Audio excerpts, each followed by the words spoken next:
तो हेलो दोस्तों, आपका स्वागत है मेरे official channel SK learning point पर। आज हम देखेंगे कक्षा 10 का सेट 2 हम लोग मैथ का कर रहे थे दोस्तों। हमने अगले वीडियो में बहुविकल्पी 20 बहुविकल्पी प्रश्न को करा दिया था। अब हमें खंडभाव करना था और निकुवाणात्मक प्रश्न में मैथ का लगाना था। चलिए दोस्तों, 21वां का पहला खंड को शुरू करते हैं। पहला देखिए, पहला क्वेश्चन कह रहा है यदि कॉट ए बराबर बी बट्टा ए तो सिद्ध कीजिए कि बी सेक ए बट्टा ए कोसेक ए बराबर ए। चलिए दोस्तों, इसे सॉल्व करते हैं। हमारा दिया है 21वां का सी, 21वां का को, 21 का को हमारा दिया है दोस्तों, लिखेंगे दिया है हमें कॉट ए बराबर बी बट्टा ए और सिद्ध करना है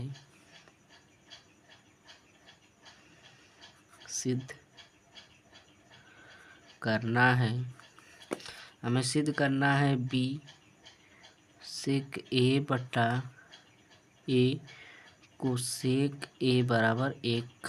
हमें यही सिद्ध करना है दोस्तों। चलिए इसे सिद्ध करते हैं। तो देखिए दोस्तों, हम इसे सॉल्व करते हैं। हम लिखेंगे LHS लेने पर इसमें हम LHS ले लेंगे दोस्तों। तो LHS हमारा हो जाएगा बी सेक ए बट्टा ए कोसेक ए। इसे हम लिखेंगे बी बट्टा ए गुणा सेक ए गुणे बटा में कोसेक ए। अब हम लोग जान रहे हैं कि बी बट्टा ए हमारा कोसेक ए के बराबर है, यानी कि बी बट्टा ए हमारा कोसेक ए के बराबर है। तो बी बट्टा ए के जगह कोसेक ए लिख देंगे। तो लिख देंगे कोट ए ये हमारा गुणा हो जाएगा सेक ए ये बटा कोसेक ए। अब हम लोग दोस्तों एक फार्मूला जानते हैं, हमारा कोट ए बराबर होता है कोस ए बटा साइन ए। ये हमारा एक फार्मूला होता है ट्रिग्नोमेट्री का। उसी प्रकार हमारा टेन का भी होता है। टेन बराबर होता है टेन ए बराबर हमारा होता है उसी प्रकार साइन ए बटा cos A. Sign A cos A हमारा होता है, साइन बटा कॉस ए हमारा टेन का फार्मूला होता है और कॉट का फार्मूला हमारा कॉस ए बटा साइन ए होता है। तो हम कॉट के स्थान पर कॉस ए बटा साइन ए मान रख देंगे दोस्तों। तो लिख देंगे कोटेस के जगह पर कॉस ए बटा साइन ए।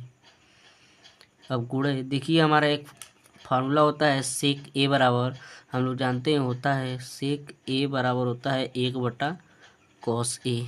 ये हमारा इसका फार्मूला होता है। और कोसेक ए बराबर हमारा होता है 1 बटा साइन ए। ये हमारा इसका फार्मूला होता है। अब इसी यहीं पर मान रख देंगे। तो सेक ए बराबर हो जाएगा हमारा 1 बटा कॉस ए बटा हमारा कोसेक ए बराबर हो जाएगा 1 बटा साइन ए, 1 बटा साइन ए। अब देखिए हो जाएगा कॉस ए बटा साइन ए और ये हमारा हो जाएगा, इसे हम इसका ऊपर सबसे ऊपर गुणा कर देंगे और इसका इसके में गुणा कर देंगे तो हो जाएगा गुणा साइन ए बटा कॉस ए। अब देखिए दोस्तों, ये दोनों गुणे के फॉर्मेट में आ गए हैं। अब इसका आपस में गुणा कर देंगे तो हो जाएगा कॉस ए गुणे साइन ए बटा साइन ए, इसका इसमें तो हो जाएगा साइन ए गुणा कॉस ए। अब ये देखिए कॉस ए से कॉस ए, साइन ए से साइन ए बराबर हमारा बच गया ए। तो दोस्तों हमें यही सिद्ध करना था। देखिए हमें यही सिद्ध करना था बी सेक ए बटा 1 कोसेक ए बराबर 1। देखिए दोस्तों, हमारा एक आंसर आ गया है। ये हमारा RHS हो जाएगा। ये हमारा पहला क्वेश्चन था दोस्तों। चलिए अगले क्वेश्चन पर चलते हैं। अब देखिए हमारा अगला क्वेश्चन कह रहा है, देखिए कह रहा है यक्स के किस मान के लिए 2x कामा एक्स प्लस 8 तथा 3x प्लस 1 समांतर श्रेणी में होंगे। चलिए दोस्तों इसे भी लिखते हैं।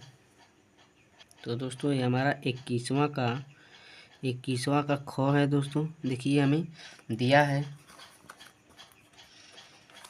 है हमें 2x कामा एक्स प्लस 8 कामा 3x प्लस 3। देखिए हमारा हो जाएगा 2x कामा एक्स प्लस 8 कामा 3x प्लस 1। ये हमें कह रहा है दोस्तों यक्स के किस मान के लिए 2x कामा 3x प्लस 8 तथा 3x प्लस 1 समांतर श्रेणी में होंगे। चलिए दोस्तों इसे सॉल्व करते हैं। हमारा दोस्तों एक फार्मूला होता है, कोई भी पद हमारे समांतर श्रेणी में हो उसका हमें एक फार्मूला होता है समांतर श्रेणी। ये हमारा होता है, इसका फार्मूला दोस्तों होता है 2b बराबर a प्लस सी, यानी कि 2b यानी कि b का मान हमारा a है, यानी कि यह a है, यह b है और ये c है, यानी कि 2b बराबर a प्लस सी। चलिए दोस्तों इसे देखते हैं किस प्रकार से होगा। 2b यानी कि 2 गुणा b का मान x प्लस 8 बराबर a का मान हमारा 2x है प्लस c का मान 3x प्लस 1 है। अब इसे हमें सॉल्व करना है तो हमारा आंसर आ जाएगा दोस्तों। तो हमारा इसका इसमें गुणा कर देंगे तो हो जाएगा 2x प्लस 8 दूना 16 बराबर ये 3x ये 2x हमारा 5x हो जाएगा प्लस ये हमारा 1 हो जाएगा। अब ये देखिए 2x और ये प्लस 16 इधर आएगा तो माइनस 16 हो जाएगा, ये प्लस 5 इधर आएगा तो माइनस 5 हो जाएगा। माइनस 5x बराबर यह प्लस 1 हमारा इधर है और ये प्लस 16 इधर आएगा तो माइनस 16 हो जाएगा। अब देखिए इसमें से हम घटा देंगे तो इसकी हमारा माइनस 5x में से 2x जाएगा तो हमारा माइनस 3x बच जाएगा बराबर माइनस 16 में से 1 जाएगा तो माइनस 15 बच जाएगा। ये माइनस से माइनस हमारा खल्लास हो जाएगा। ये x बराबर हमारा हो जाएगा 15/3। तो x बराबर हो जाएगा 3 × 5 = 15, यानी कि x का मान हमारा 5 आ जाएगा दोस्तों। यही हमारा इसका आंसर हो जाएगा। कह रहा था हमें x के किस मान के लिए, यानी कि हमें x का मान निकालना था दोस्तों। ये हमारा x का मान 5 आ गया है। देखिए हमारे x का मान 5 आ गया है दोस्तों। चलिए अगले क्वेश्चन पर चलते हैं। अब देखिए दोस्तों हमारा अगला क्वेश्चन इसमें गौ कह रहा है। देखिए हमें गौ कह रहा है कि सिद्ध कीजिए कि 2√3 एक अपरिमेय संख्या है। हमें सिद्ध करना है कि 2√3 एक अपरिमेय संख्या है दोस्तों। चलिए इसे सिद्ध करते हैं। यानी कि गौ हमारा कह रहा है गौ हमारा कह रहा है 2√3 को अपरिमेय सिद्ध करना है। तो पहले दोस्तों इसे मान लेंगे, माना 2√3 एक परिमेय संख्या है। तो जब 2√3 एक हमारा परिमेय संख्या है, यानी कि माना है हमने कि 2√3 एक परिमेय संख्या है, तो परिमेय संख्या का हमें कुछ फार्मूला होता है, यानी कि किस बेस पर फॉलो करेगा कि हाँ यह परिमेय संख्या है। तो 2 हो जाएगा 2√3 बराबर हमारा हो जाएगा p/q। ये p/q के रूप में होना चाहिए। इसमें लिख देंगे जहाँ p तथा q पूर्णांक हैं तथा इसका HCF बराबर 1 होना चाहिए और Q = 0। यानी कि देखिए दोस्तों हमारा इसका शर्त होता है परिमेय होने का P तथा Q। ये जो P तथा Q है एक पूर्णांक होना चाहिए और जो HCF होना चाहिए, इन दोनों का जो हमारा HCF होना चाहिए 1 होना चाहिए, 1 से अधिक नहीं होना चाहिए। और जो Q ये नीचे का मान है Q, इसका मान 0 नहीं होना चाहिए।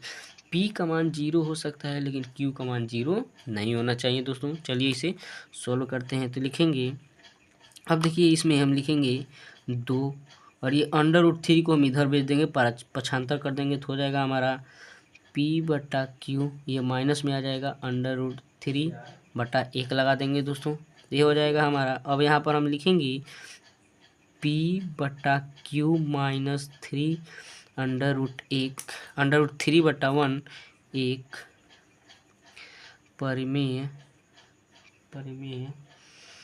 संख्या है जबकि दो, सॉरी दोस्तों, इसमें हम जो ये √3 को इधर भेजे हैं, इसमें √3 को नहीं 2 को भेजना था, सॉरी।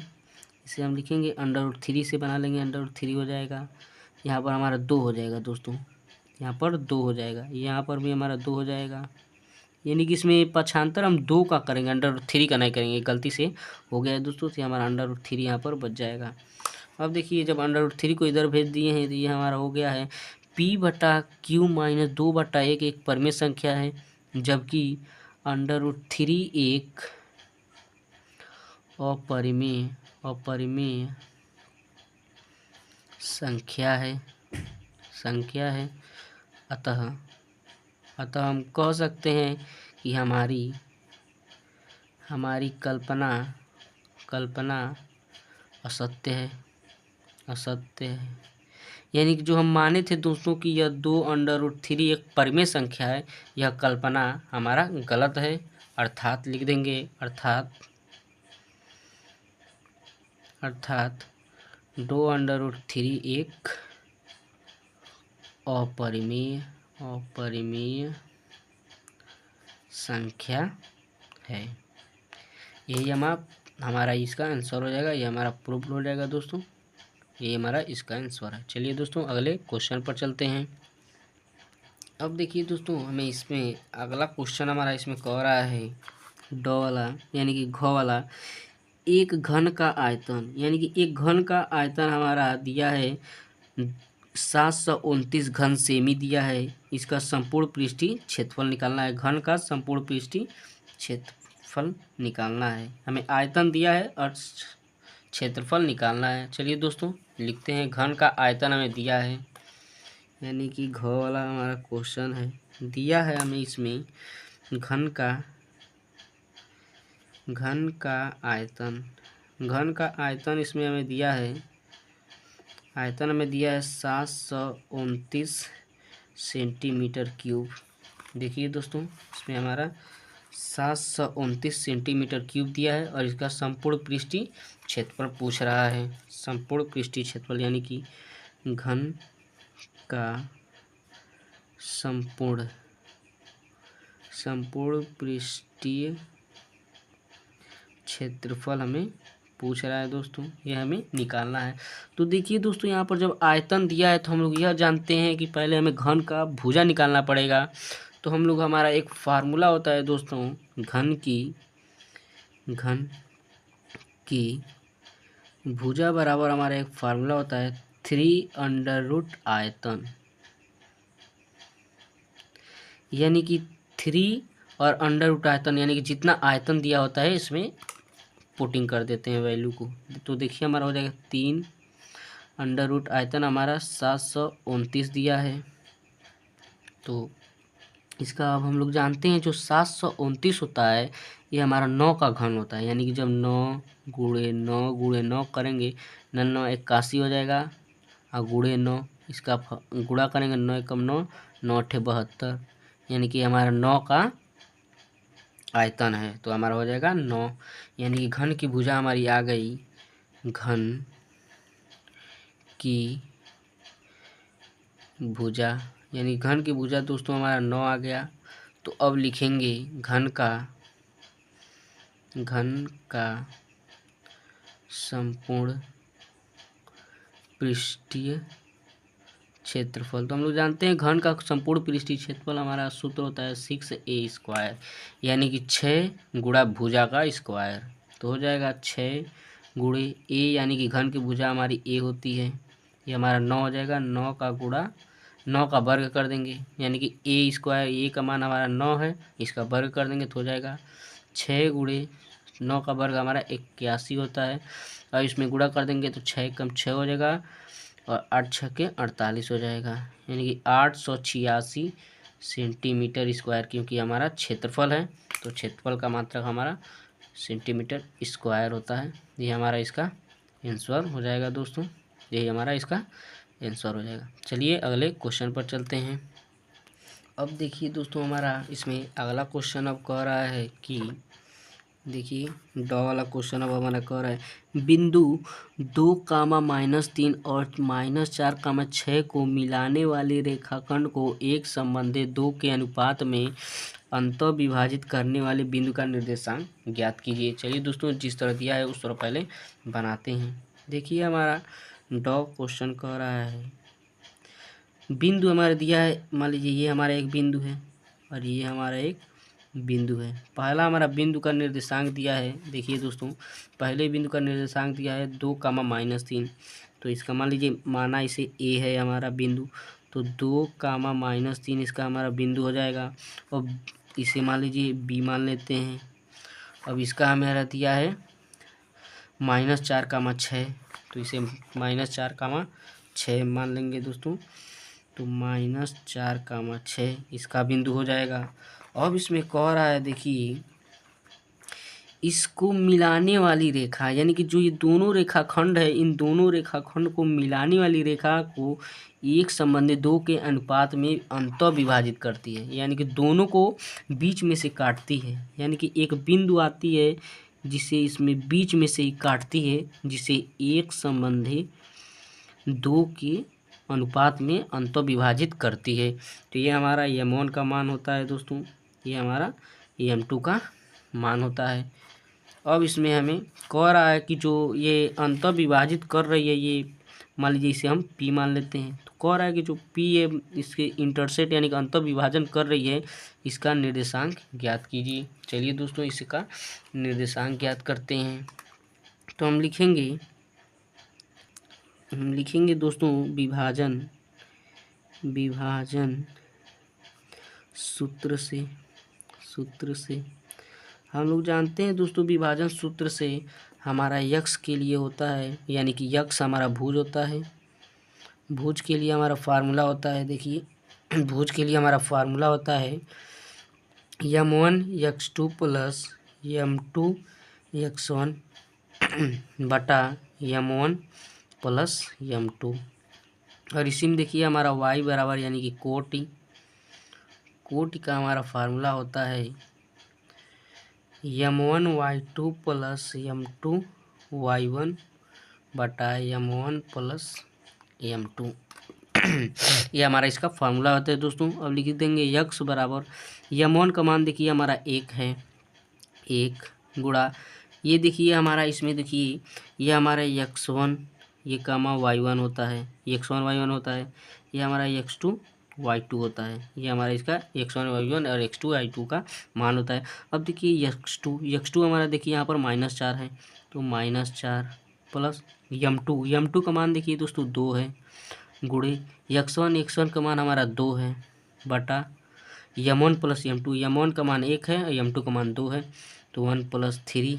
अब इसमें देखिए y बराबर m1 का मान हमारा 1 है दोस्तों, गुणे y2 का मान देखिए 6 है, 6 प्लस m2 का हमारा मान 2 है, गुणे y1 का मान हमारा देखिए यहाँ पर -3 है, -3 बटा m1 प्लस m2 यानी कि m1 प्लस m2 का मान 1 + 2। अब देखिए इसमें x बराबर ये -4 प्लस 2 दूना 4, ये 4 बटा ये हमारा 3 1 4 हो जाएगा। सॉरी दोस्तों, ये 2 है, 2 1 3 हो जाएगा। अब देखिए इसमें हमारा y बराबर हो जाएगा 6 और -3 दूना 6 बटा 3। अब यहाँ पर देखिए x बराबर -4 + 4 खत्म हो जाएगा, यानी कि 0 बटा 2। अब इसमें देखिए y बराबर -6 0 बटा 3। अब x बराबर भी 0, y बराबर भी 0, यानी कि x और y का मान हमारा दोनों 0 आ गया। तो हम लिख देंगे अंतः खंड करने वाली या उसे विभाजित करने वाली रेखा P का, यानी कि P हम लोगों ने माना था दोस्तों, P का निर्देशांक बराबर 0,0। यही हमारा आंसर हो जाएगा दोस्तों, क्योंकि हमारा दोनों का निर्देशांक, इसका भी 0 आया है, इसका भी 0 आया है, तो दोनों का निर्देशांक हमारा 0 हो जाएगा। चलिए दोस्तों, अगले क्वेश्चन पर चलते हैं।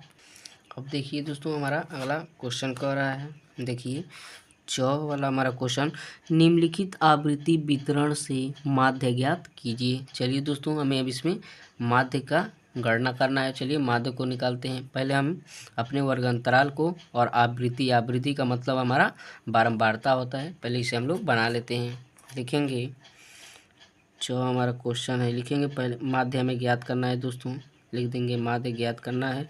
अब लिखेंगे पहले वर्ग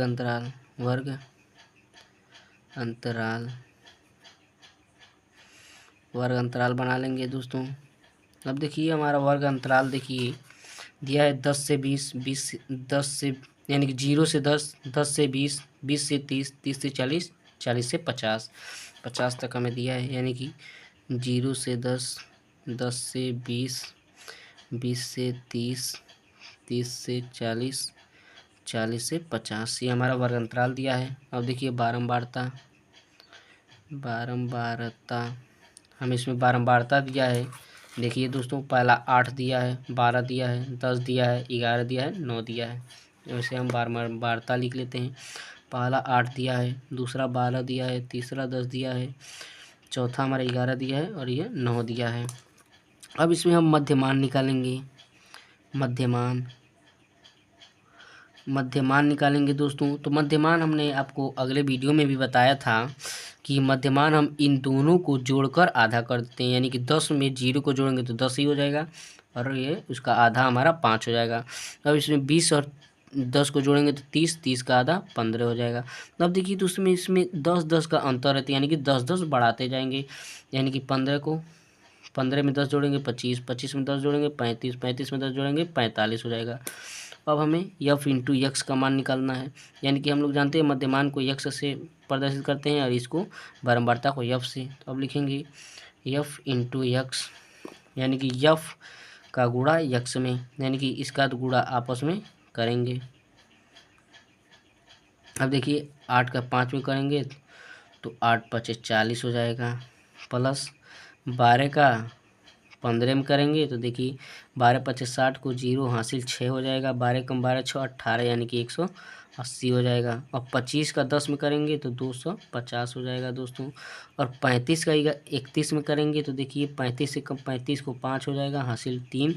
अब 35 से कम 35, 35 3 38, यानी कि हमारा 385 हो जाएगा। अब देखिए 45 का गुणा 9 में करना है तो 9 5 45 को 5 हासिल 4, 9 चौक को 36 4 40, ये हमारा इसका 405 हो जाएगा। अब इसको हम लोग जोड़ लेंगे दोस्तों तो हो जाएगा। अब देखिए यहाँ 5 5 10 को 0 हासिल 1 हो जाएगा। ये देखिए 8 और एक यहाँ हमारा हासिल 9 और 9 5 13 हो जाएगा, 9 5 14 हो जाएगा, सॉरी दोस्तों 14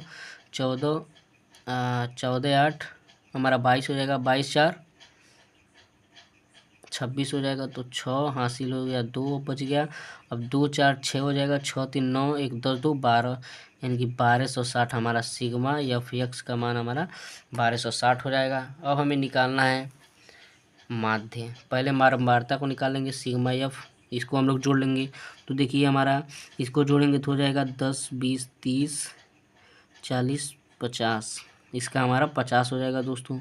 10 20 30 40 50, ये हमारा इसका 50 हो जाएगा। अब निकालेंगे माध्य बराबर हम लोग जानते हैं फार्मूला होता है सिग्मा एफ एक्स बटा सिग्मा एफ, ये हमारा इसका फार्मूला होता है। सिग्मा एफ एक्स का मान हमारा 1260 है बटा सिग्मा एफ का हमारा 50 है। इसको हम लोग 0 से 0 हमारा ख़त्म हो जाएगा। अब इसे 5 से काट देंगे तो हो जाएगा 5 दूना 10, 2 बचेगा 25 हो जाएगा, 26 हो जाएगा 26। अब 5 से करेंगे तो 5 5 25 हो जाएगा, 10.1 बचेगा, 5 दूना 10 हो जाएगा, यानी कि 25.2 हमारा इसका एकदम राइट आंसर हो जाएगा। माध्य बराबर हमारा 25.2 हो जाएगा दोस्तों, ये हमारा एकदम आंसर हो जाएगा। चलिए दोस्तों अगले क्वेश्चन पर चलते हैं। तो देखिए दोस्तों हमारा अगला क्वेश्चन, अब हमारा 23वां क्वेश्चन 22वां क्वेश्चन शुरू होता है। अब देखिए इसमें कह रहा है किसनी 5 खंडों को हल करना है, तो हम 6 खंडों को आपको हल करा कर दिखाएंगे।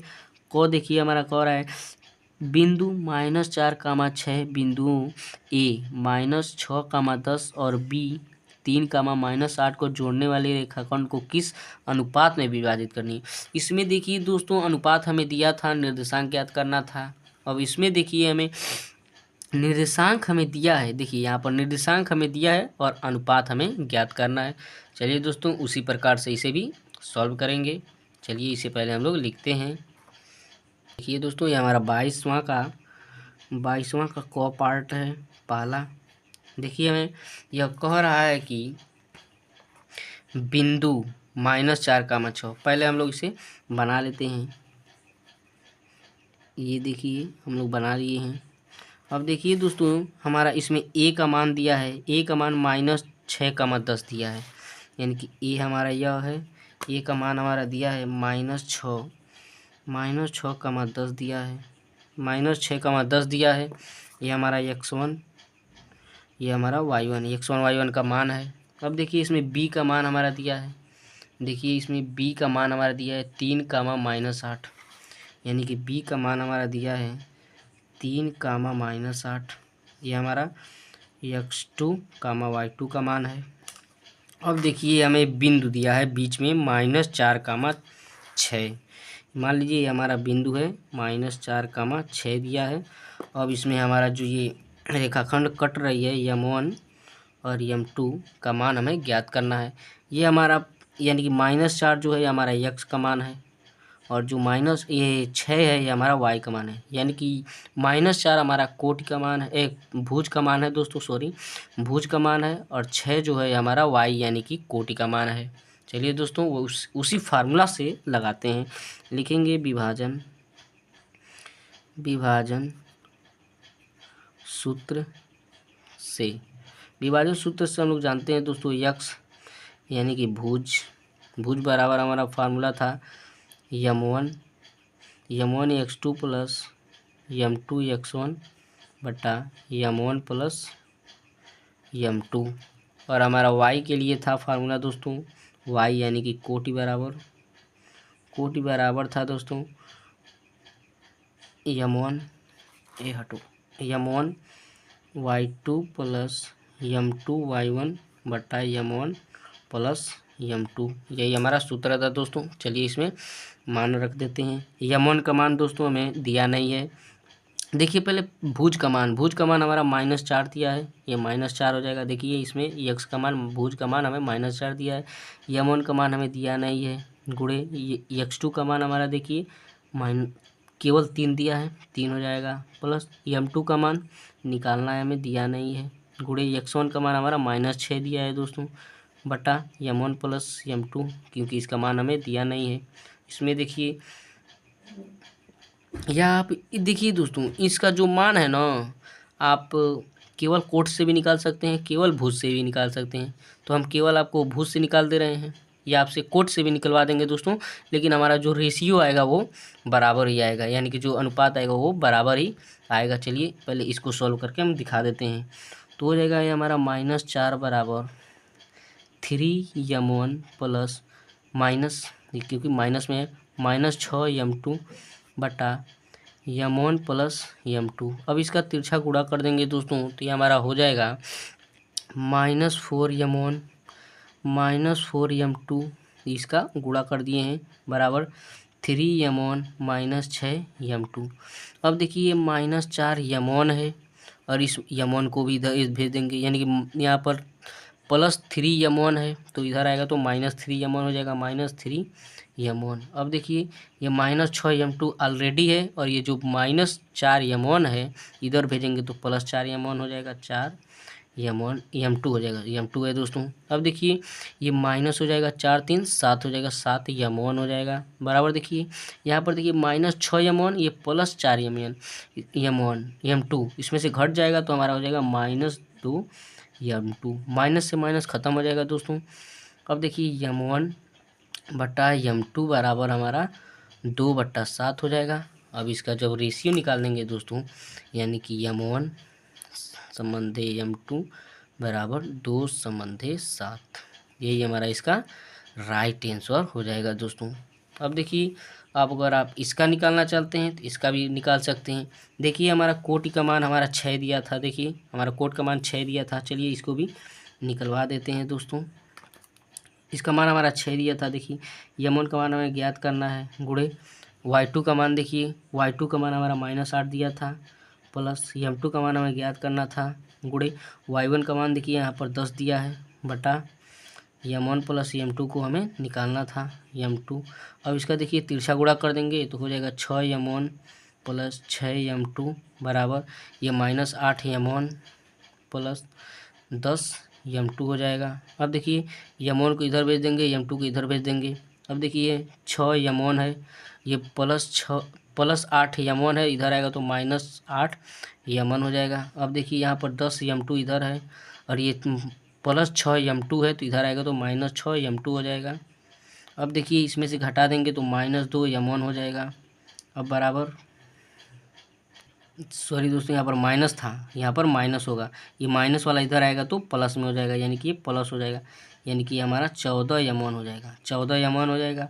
अब देखिए प्लस 10 यम2 में से -6 यम2 घट जाएगा तो ये 4 यम2 बच जाएगा।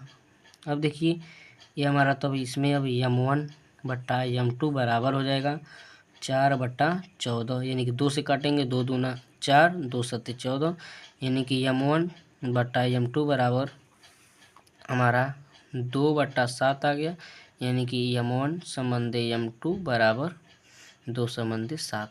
देखिए दोस्तों जो यहाँ पर मान आया वहाँ यहाँ पर भी वही मान आया। देखिए यही हमारा आंसर हो जाएगा, यानी कि अनुपात यही हो जाएगा। तो लिखेंगे दोस्तों अतः अनुपात बराबर 2/7, इतना ही आप लोग लिख दीजिएगा। देखिए ये हमारा आंसर है, यही अनुपात हमारा आया है।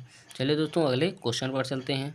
अब देखिए दोस्तों हमारा इसी में अगला क्वेश्चन ख कह रहा है, एक बिंदु ए से, यानी कि एक बिंदु ए से जो एक वृत्त के केंद्र से 7.5 सेमी दूरी पर है, वृत्त पर स्पर्श रेखा की लंबाई 6 सेमी है, वृत्त की त्रिज्या यानी कि r ज्ञात कीजिए। चलिए दोस्तों इसे भी लगाते हैं। चलिए दोस्तों हमारा ये हमारा 22वां क्वेश्चन का ख है, 22वां क्वेश्चन का ख है दोस्तों। अब देखिए हमारा कह रहा है एक वृत्त है, यानी कि बिंदु ए है, यानी कि पहले वृत्त बना लेंगे, वृत्त का सवाल है हमारा। अब कह रहा है बिंदु ए है, यानी कि बिंदु ए से जो एक वृत्त के केंद्र से 7.5 सेमी दूरी पर है। मान लेते हैं दोस्तों कि हमारा बिंदु हमारा यहाँ पर ए है और ये हमारा केंद्र ओ है, यहाँ से यहाँ तक की दूरी हमारा 7.5 कह रहा है सेंटीमीटर, ये हमारा पेपर में दिया है। अब देखिए इसी में कह रहा है वृत्त पर स्पर्श रेखा की लंबाई 6 सेमी है, यानी कि वृत्त पर ये जो स्पर्श रेखा है, स्पर्श रेखा देखिए यहाँ पर जो हमारी स्पर्श रेखा है वह 6 सेंटीमीटर है। तो कह रहा है कि हमारी जो त्रिज्या है इसी का मान ज्ञात कर लिए। मान लेते हैं ये हमारा बी हो गया। तो देखिए इसमें कह रहा है वृत्त की त्रिज्या ज्ञात कीजिए, तो यानी कि वृत्त की त्रिज्या हमारी यही आर हो जाएगी, इसी को हमें ज्ञात करना है दोस्तों।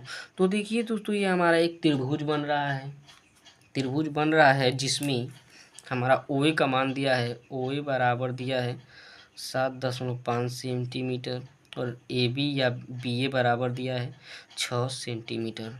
अब इसमें हम पाइथागोरस प्रमेय लगा देंगे दोस्तों। पाइथागोरस